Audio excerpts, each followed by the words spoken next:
GLS is go for core stage APU start. Core stage APUs start. Those are auxiliary power units, high-speed turbines which provide pressure to hydraulic pumps that steer the RS-25 engines. We're going to see a gimbal test a little later at T-minus 2 minutes and 30 seconds. This is what allows that to happen.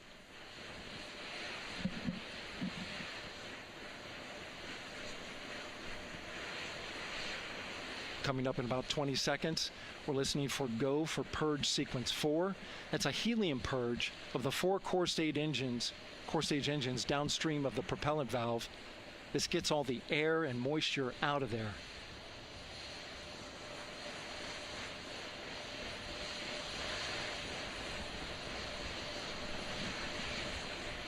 GLS is go for purge sequence 4. Moving through the milestones. All is looking good.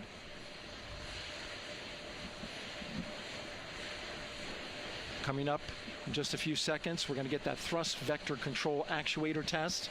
This is a gimbaling of the engines.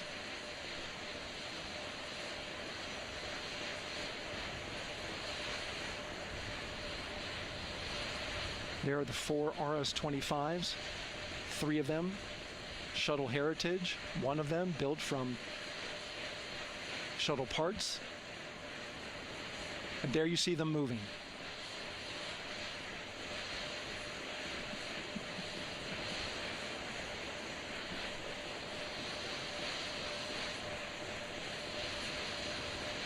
Now we're going to start moving the power from both the upper stage and the lower stage of the rocket to internal, taking ground power away and now going to battery power. GLS is go for upper stage to internal power. All right, power is removed from the rocket's upper stage, the ICPS, and it's been switched to battery. Same milestone for the lower core stage coming up at T-minus 1 minute and 30 seconds. Right now, the 4-person Artemis II crew is 248,000 miles away from the moon. And if all goes well, they will fly by it in 6 days. GLS is go for core stage to internal power. All right, there's the rocket's core stage, which houses 3 flight computers, is now on its own power. There's no more hold time because there's no more margin on these batteries. So we would have to recycle back to T-minus 10 to recharge if we had a hold.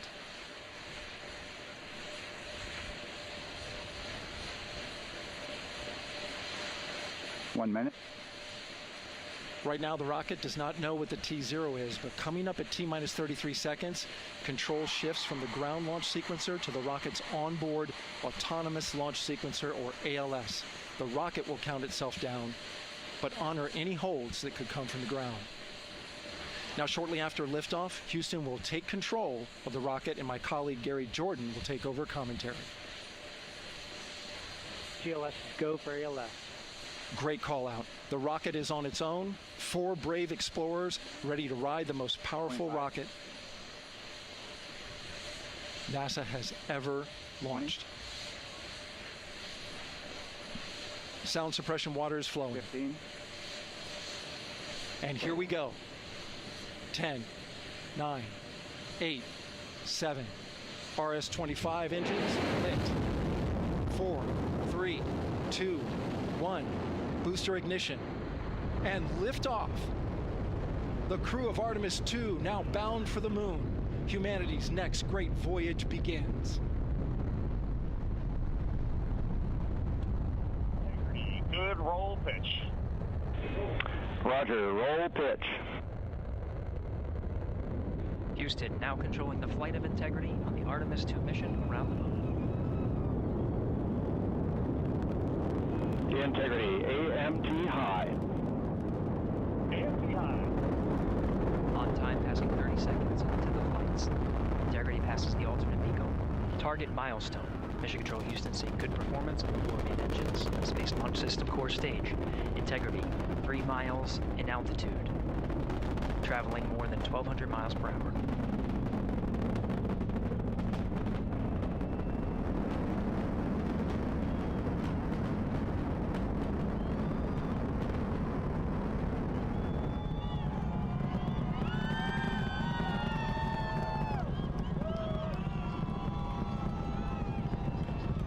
Mission elapsed time, passing 1 minute, approaching max Q. On Ponce de Leon. Stan, we have you loud and clear on Ponce de Leon. Have you the same? Communication signal transfer confirmed as Integrity and its crew go supersonic. Approaching 90 seconds into the Artemis 2 mission. Integrity is 14 miles in altitude, 8 miles downrange, traveling more than 2,600 miles per hour.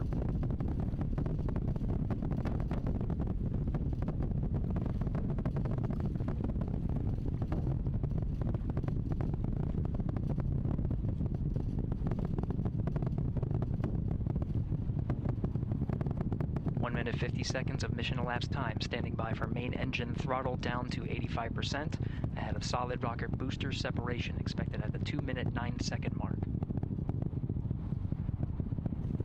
We see throttle down.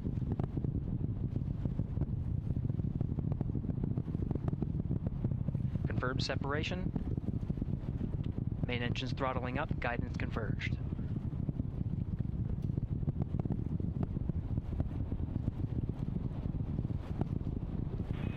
Integrity, guidance converged, performance nominal, upper stage RCS ready.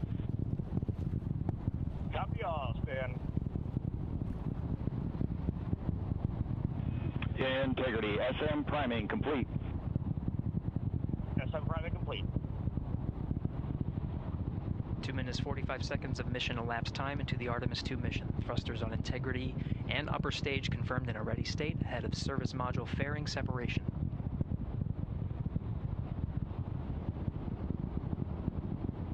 3 minutes into the flight, Integrity 49 miles in altitude, 78 miles downrange, now passing 5,000 miles per hour.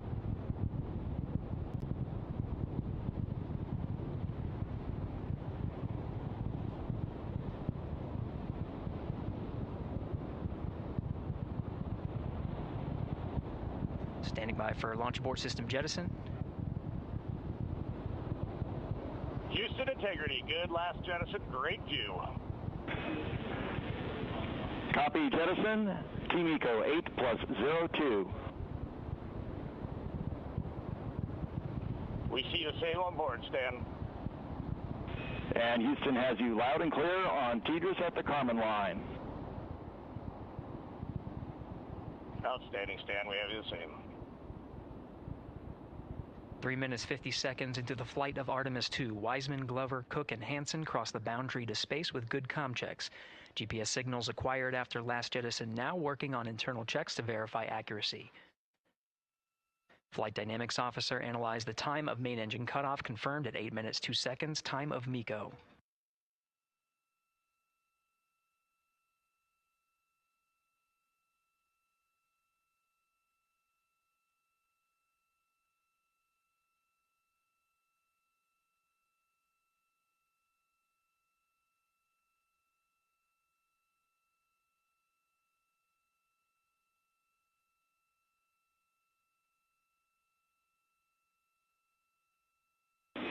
Integrity, GPS processing. Outstanding, Stan, we see the same, and we have a beautiful moonrise. We're headed right at it.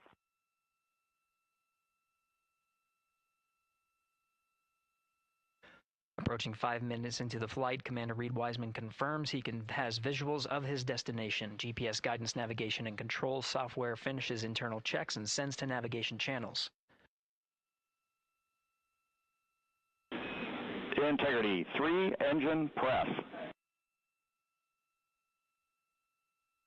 3 engine press. On time, now passing 5 minutes 20 seconds of mission elapsed time into the Artemis 2 mission. At this point, 3 good main engines are all that's needed to carry Integrity to a nominal main engine cutoff target. Though at this time, we're seeing 4 good engines here in Mission Control Houston. Integrity, 75 miles in altitude, 330 miles downrange, approaching 10,000 miles per hour.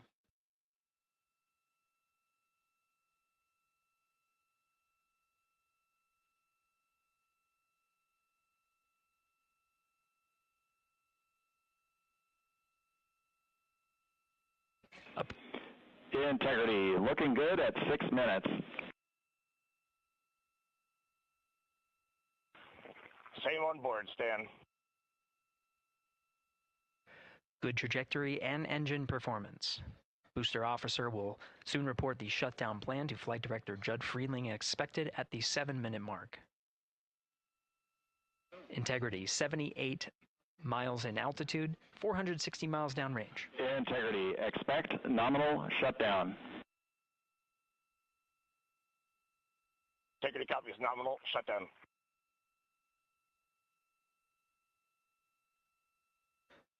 Six minutes, 40 seconds of mission elapsed time. Shutdown plan is as expected. Again, the time of MECO was confirmed at 8 minutes, 2 seconds into the flight.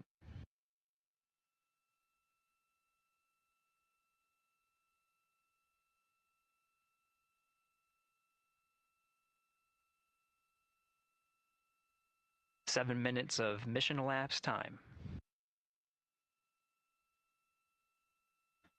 Throttling down as we approach the abort once around option. Milestone at the 7-minute 30-second mark. Now 84 miles in altitude, 650 miles downrange, traveling more than 15,000 miles per hour. Integrity, AOA open. AOA open. The window is now open for an abort once around option that would target splashdown in the Pacific Ocean. Still following nominal ascent at this time.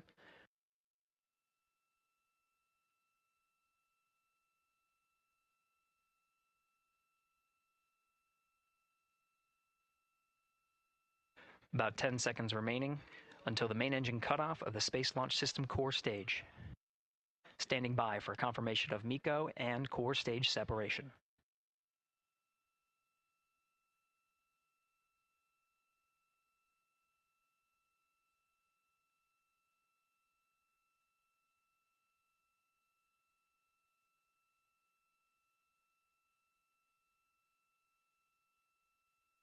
Integrity, nominal MECO, core stage separated.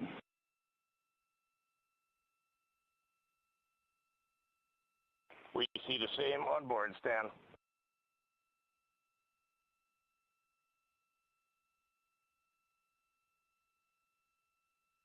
Eight minutes, 40 seconds into the flight, we have a nominal main engine cutoff heading in the right trajectory on the way to swing around the moon. Core stage has separated, done its job. The Space Launch System upper stage, the interim cryogenic propulsion stage, or ICPS, still attached to the Orion spacecraft.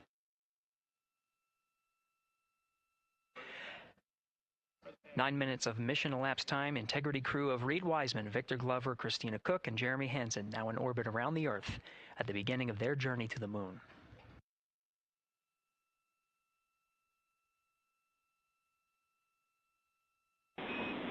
Integrity Houston, looking ahead to PRM numbers so far per the pad.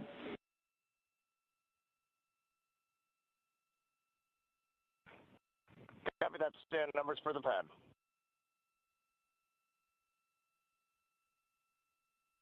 Capcom Stan Loves now reminding the crew that the perigee raise maneuver time of ignition is as expected prior to booster ignition. That time being 49 minutes, 50 seconds of mission elapsed time.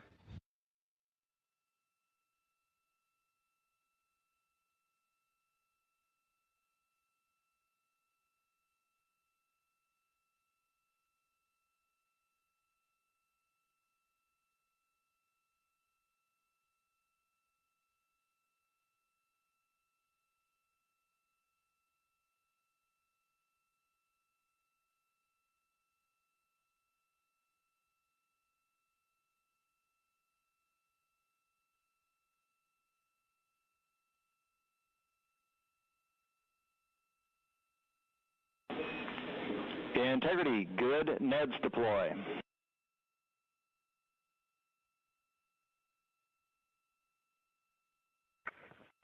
Copy that, Stan. Good, Neds.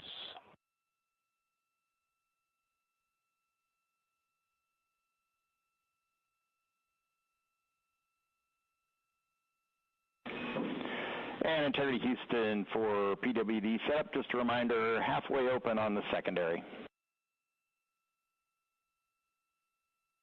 We copy that, Stan. Halfway open.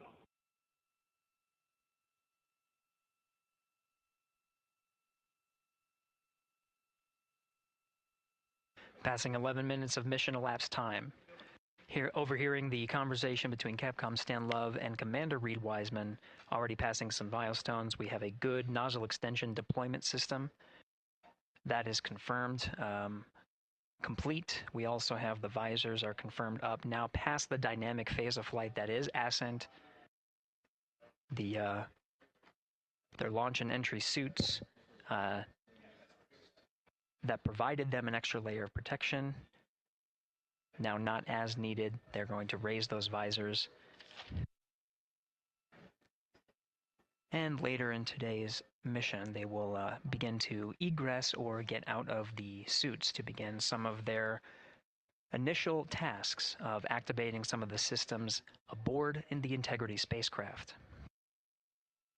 It's passing 12 minutes of mission elapsed time. Again, the perigee raise maneuver that's targeted near 50 minutes of mission elapsed time, 49 minutes, 50 seconds. That's what the crew is going to be working towards. The Commander Reed Wiseman, pilot Victor Glover will focus on preparing for that milestone. In the meantime, mission specialist Christina Cook and Jeremy Hansen will start some of the activation of environmental control life support systems. You may hear confirmation of their activation over the Orion to Earth communication network.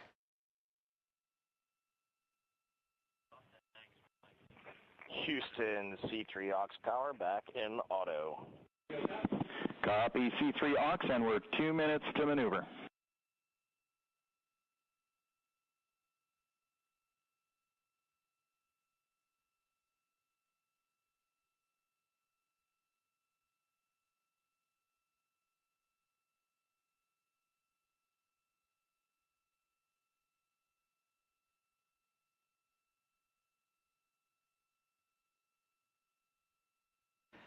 "13 minutes and 30 seconds of mission elapsed time. We're going to continue to follow the crew of the Artemis 2 mission. They are beginning their journey around the moon to verify the systems that will take us to its surface. An incredible ascent. Artemis 2 is underway. Reed Wiseman, Victor Glover, Christina Cook, and Jeremy Hansen begin their journey to the moon.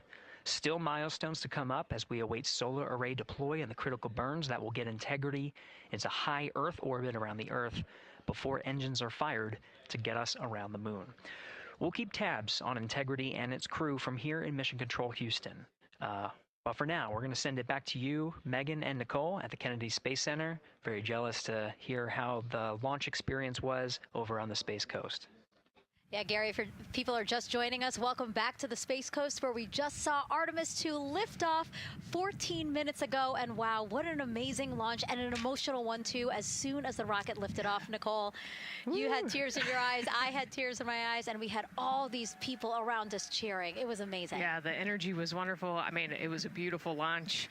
You know, we've got 4 friends and family members headed to the moon. It's pretty amazing. Yeah, how does that make you feel as someone who, you know, is an astronaut as well, but also, as you said, friends? Yeah, so proud of them.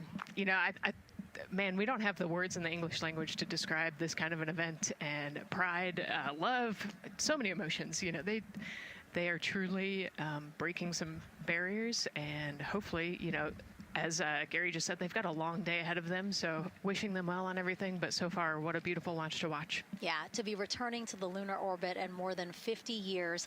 Maybe they go farther from Earth than any other humans before them. Maybe they see parts of the moon that we've never seen before. I mean, what a great start to what could be all of these milestones that we break in just a 10-day mission. Yes, what a way to welcome in the Artemis generation. Yeah, how do you feel? I mean, we saw some beautiful shots we were covering of course, the rocket, of course, the Earth falling away as we continued up into our ascents, but also some of those crowd shots where we saw young and old, just emotional, overcome by this history-making moment. Man, we are going back to the moon for all, and we saw that today. We saw that in all the crowds. And yeah, you guys just saw that view, the sunrise or sunset, I guess. They just made it over the crest of the Earth, and you could see the sun peeking over. One of my favorite views from space. And I can't imagine what they're looking at now, and I can't wait to see what they're looking at in about 5 or 6 days. Yeah, and you know, I know a lot of people are like, you know what, I'm surprised this launched on the first try, because we know, like any little thing, we have to be keeping safety in mind, and we want to make sure we're ready to go. But we were ready to go, and I think it surprised a lot of people. What a wonderful surprise on this Wednesday evening. It did, and it kind of surprised me as well. But, it's just a testament to the team here that has been working so hard on Artemis. Artemis 1, we learned a ton of lessons. We learned a ton from the wet dress for Artemis 2. We were able to go in, fix those things. We even had a couple mishaps today, not mishaps, but a couple, anomalies today that the team creatively came up with solutions for. It's just a testament to the teamwork that gets us to the moon. And so we can continue to watch Christina, Reed, Victor, and Jeremy on their way now to the moon in Earth's orbit and awaiting the next in-flight milestones, deploying Orion's solar arrays. So why don't we get back in with Mission Control and Gary. Hey, thank you, Megan. Again, we're following along in the action. It is a long day. They have a number of procedures they need to get to immediately in their timeline.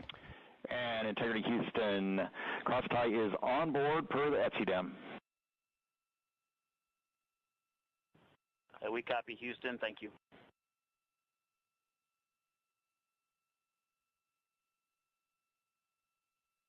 Cross-tie referring to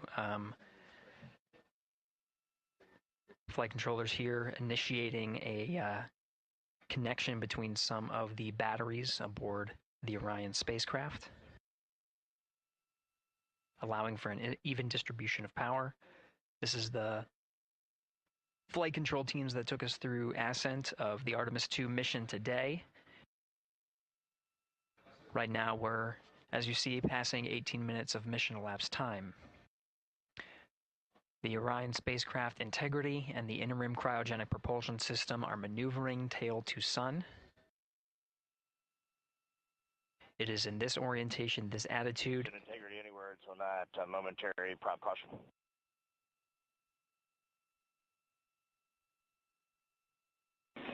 And Reed, no action. We're looking at it.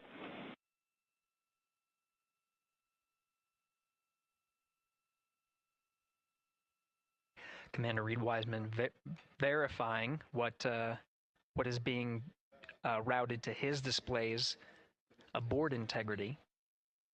Propulsion engineer confirming that no action is needed at this time. They're pressing through with their nominal procedures to prepare for the perigee raise maneuver. And of course the solar array wing deploy ahead of that. The solar wing deploy is a critical milestone. We'll continue to have our coverage follow the mission until that deployment. A successful launch is just the beginning. The deployment of the solar arrays and successful confirmation that those solar array wings are drawing power is a significant milestone, and says to the flight control teams that we will continue on today's mission. Power needs to be drawn to continue through some of the next milestones. Until then, the AOA open option that was called up upon ascent, the aboard once around, is the current option, and the board to orbit option ATO will be switched to a preferred mode at the time that the solar array wings are deployed and latched. It gives the flight control teams a little bit more flexibility. Integrity Houston, update on TDRS handover for your pad.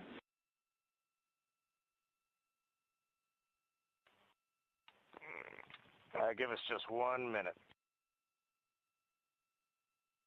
And Stan, you can read it. Ike is ready to copy. Roger. TDRS handover east to west expected 1 second earlier at 5:1 minutes 26 seconds.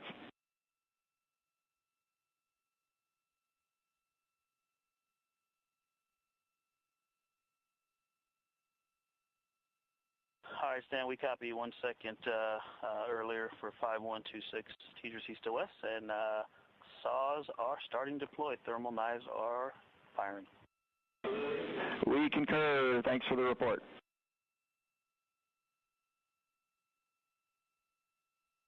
Read back of the reports that you just heard on the Orion to Earth network. Integrity has maneuvered tail to sun. The RL-10 nozzle on the end of the ICPS is pointed towards the sun, and the solar array deployment sequence has begun. With the deployment confirmed, It'll be several minutes until they are what is called in a latched position. Once they are latched and confirmed to be drawing power, they can switch the mode to ATO and continue along the mission. The teacher's handover at the pad, that message meant the crew was provided some preliminary numbers of when to expect handovers between the tracking and data relay satellites.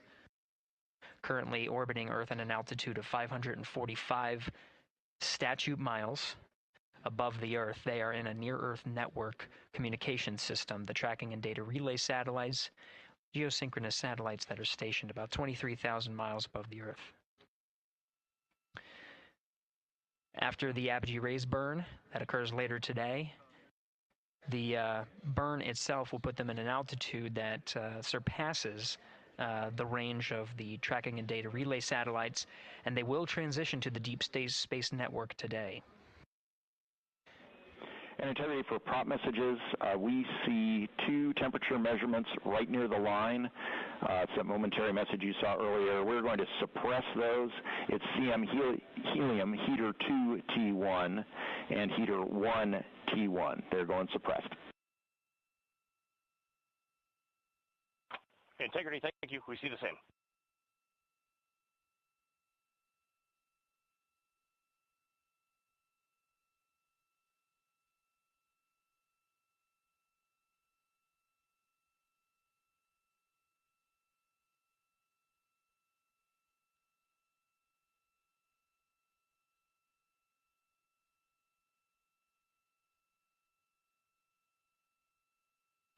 This is Mission Control Houston, passing 23 minutes of mission elapsed time into the Artemis 2 mission.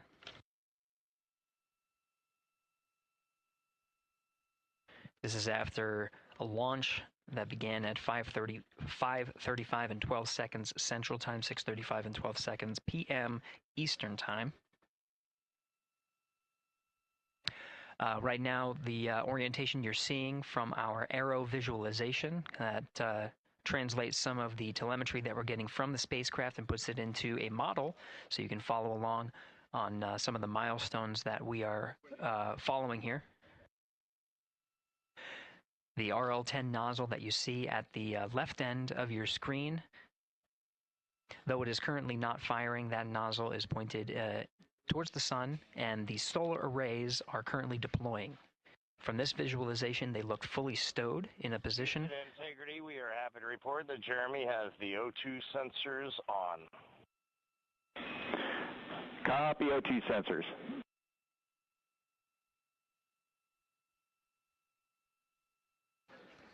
Again, Commander Reed Wiseman and pilot Victor Glover overseeing the deployment of the solar arrays. And we'll follow the attitude maneuver changes ahead of the first burn of the ICPS engine, the perigee raise maneuver. Integrity Houston, we see 4 saws deployed and latched, ready for ATO preferred. Yeah, we're almost there in the procedure stand, and we see the same thing. And Integrity Houston, we are seeing a 7-second miscompare between the MET on Orion and ICPS. We'd like you to read us the MET from your center status bar and for the ICPS on StackSum.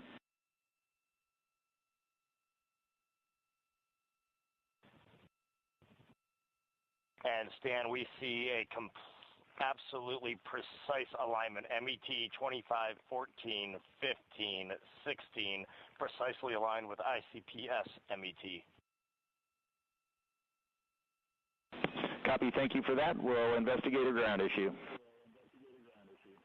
And Houston Integrity, ATO preferred set. Copy, ATO preferred.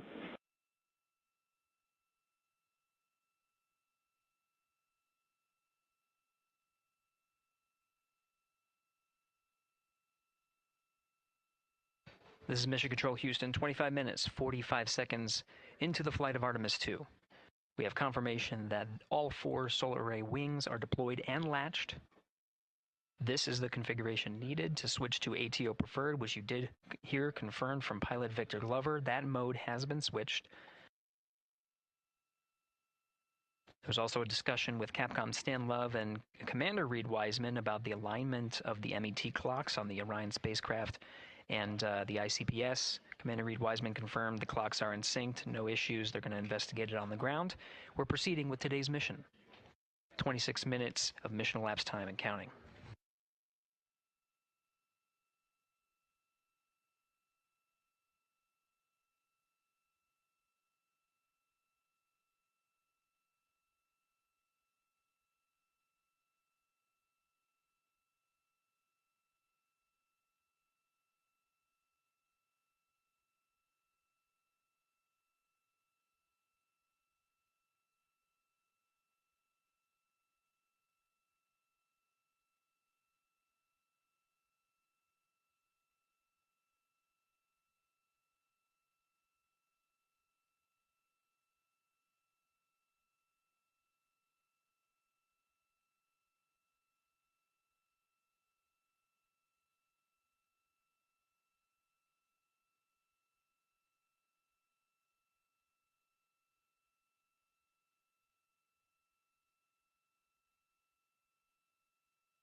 This is Mission Control Houston. We're approaching 28 minutes of mission elapsed time into the Artemis 2 mission.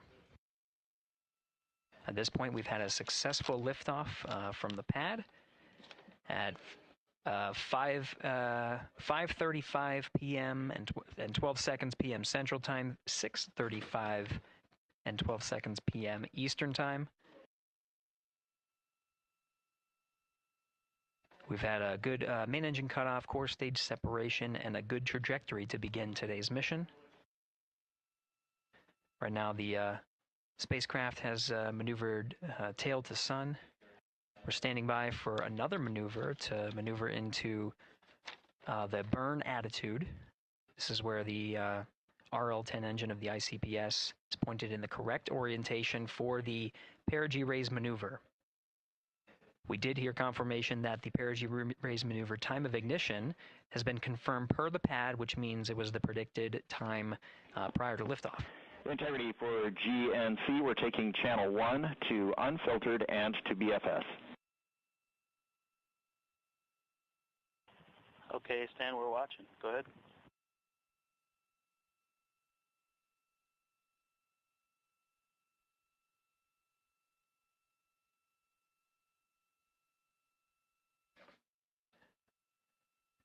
Capcom Stan Love reading up to the crew of Integrity. They will switch the navigation source from channel 1, standing by for confirmation that that switch has occurred. Pilot Victor Glover will receive confirmation when, and as at least watching to confirm that that switch has occurred. Again, the perigee raise maneuver that we're heading towards, not too long from now, we're actually inside 20 minutes at this time from the time of ignition of the perigee raise maneuver. We did have a successful deployment and launched of all 4 solar array wings. This is the configuration needed to commit to the perigee raise maneuver. Of course, flight controllers here in Mission Control Houston will continue to evaluate that everything is good before committing to that burn. The perigee raise maneuver does raise the perigee, the lowest point in the orbit, from 15 to 100 nautical miles. The 100 nautical mile mark is needed to continue in low Earth orbit and hit the target for the apogee raise burn. That will put them in a high Earth orbit for the remainder of the day and set them up for the right position to execute the translunar injection and head to the moon tomorrow. The burn duration of the perigee raise maneuver is 26 seconds. It's a relatively short burn, but it does raise the perigee and do the job to get into the correct position before firing that main engine on the ICPS. The pad had a TGERS handover. This is the tracking and data relay satellites. East to west, they are geosynchronous satellites that are positioned around the globe. And as Orion makes its way around the Earth right now, above the west coast of Africa, at an altitude of about 923 statute miles, and counting.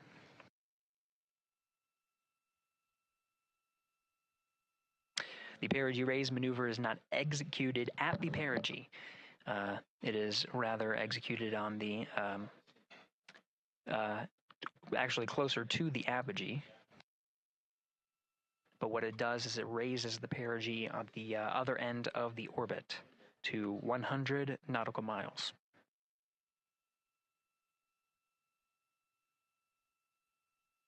The 26-second duration burn does not conflict with the time that they've reported of the tracking and data relay satellite handover from TGERS east to west. Again, geosynchronous satellites that are used not only by Integrity today, but the International Space Station as well.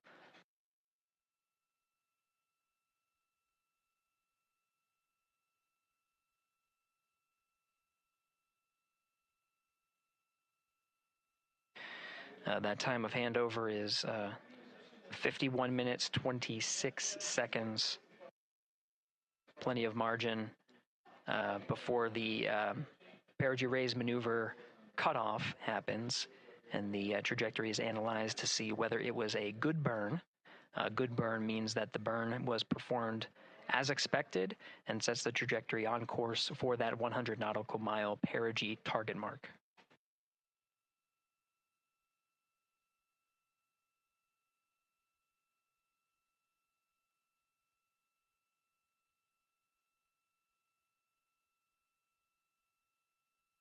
Again, for those sticking with us on NASA Plus and following along on our coverage, we will continue to follow and to cover the mission until,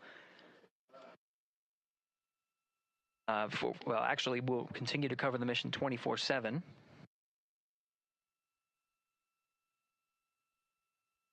But we'll wrap up our coverage here shortly. And now that solar array wing deployment has occurred on NASA Plus and Amazon Prime. Again, we will continue coverage 24/7 at the NASA YouTube channel. For those that want to see all of the upcoming milestones, there are select times where we will be coming back to NASA Plus and other streaming platforms. You can go to nasa.gov to find the latest on when to find those activities. Given that this is an operational mission, we do want to make sure that we are maintaining transparency in the mission and providing you all the information on what's happening in space as Reed Wiseman, Victor Glover, Christina Cook, and Jeremy Hansen head on their mission around the moon.